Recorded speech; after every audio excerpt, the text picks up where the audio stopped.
So this will be an IFR mock chair flying for calling, getting a clearance, doing the IFR taxi checks, and then the before takeoff IFR checklist. So first thing I'll do is I'll call clearance delivery or ground and ask them for IFR to wherever to pick up my clearance. I get a craft clearance. Let's imagine it's cleared to the Oceanside Airport via on departure fly runway heading, radar vectors, Oceanside, then direct. Climb 3,000, 4,000, 10 minutes after departure. Departure frequency 119.6, squawk 5533.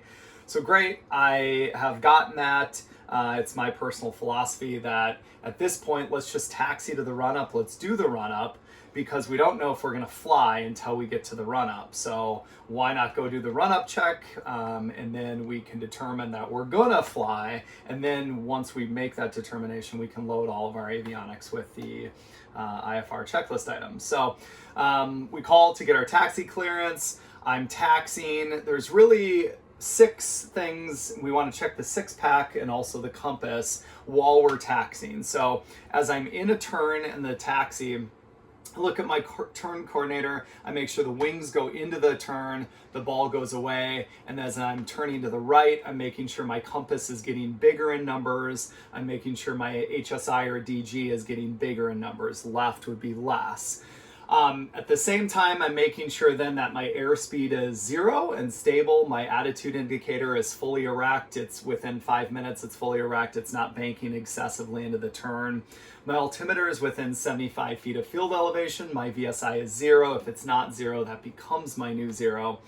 And those are really my IFR taxi checks. I can break out my checklist, make sure that I've done those. Great, those are done. I now get to the run-up. I perform the run-up. After I'm done with the run-up, Meg check's good, everything's great, I'm ready to fly, I do my IFR before takeoff checklist. So the first thing I do is I make sure I have a good VOR test. If I don't, I can perform that with a VOT check. I might do a RAIM check with the GPS. I make sure that I have WAS. Then I go through my IFR checklist. I build the flight plan inside of the GPS. So I put in my flight plan, radar vectors to Oceanside, then direct. I might load the approach. I bug all the frequencies I can, and then I'm back to my checklist. So I'm doing comms and navs. I'm checking my database. I'm making sure that it's up to date inside of the GPS, making sure that the CDI is slave to what I want. Am I flying a GPS approach? I make sure it's slave GPS. Am I flying a ground-based approach? I make sure that the GPS is set to VLOC. Make sure my flight plan is in, and then make sure that that my transponder code is set. Heading and altitude are bugged, so I'm going to bug 3,000 feet, runway heading, whatever it is, 280. Then I brief the approach. I brief the approach on the ground for the first approach that I'm going to fly. So I can do that really quickly on the ground. So I'm flying to Oceanside. So this is the VOR Alpha at the Oceanside Airport. It's valid through the 25th of February. The Oceanside VOR is 115.3. I make sure that that's loaded in the appropriate nav.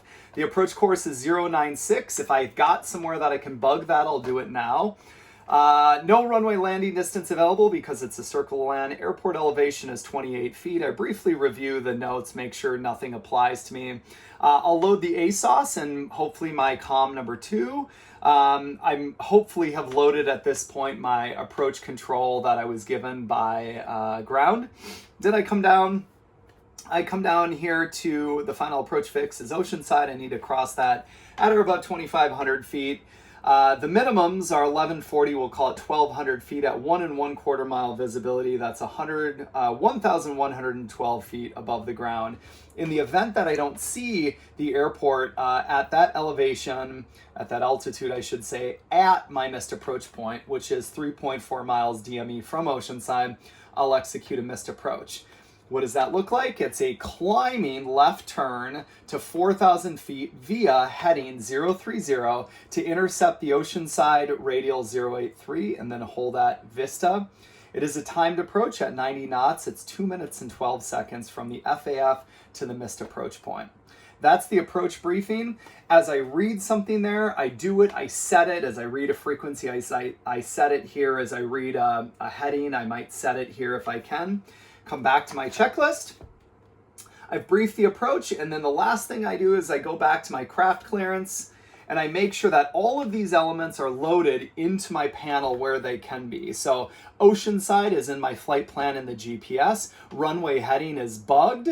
I've got Oceanside in my flight plan as well, radar vectors to the Oceanside VOR. I've got my altitude of 3,000 feet bugged. I've got my transponder on the timer mode ready to go and set a timer for the 10 minutes.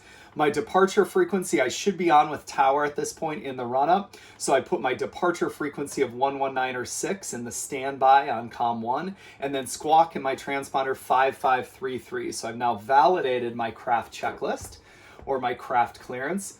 And then I come back, and the last thing on my before takeoff checklist is to start the timer. At this point, I'll call tower and I'll tell them I'm ready to go and I'm ready for IFR release or VFR practice approach, whatever it is. And that is chair flying all the IFR items while on the ground.